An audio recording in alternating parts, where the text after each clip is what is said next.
तुझे मेरी मस्ती कहाँ लेके आई, मुझे मेरी मस्ती कहाँ लेके आई, सिवा मेरे अपने कहाँ कुछ नहीं, मुझे मेरी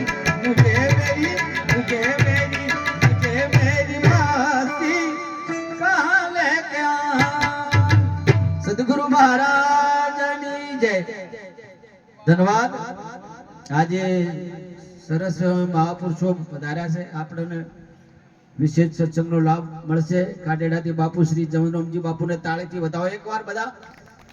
અને મહેસાણાથી દૂધસાગર ડેરીમાં આપણે સાહેબ છે પ્રવીણરામ બાપુ પધાર્યા છે, આપણને મોજ કરાવતો સત્સંગની અહીંયા લાખણોથી મણિરામ બાપુ પધારે છે, અમને પણ તાળીથી વધાવો.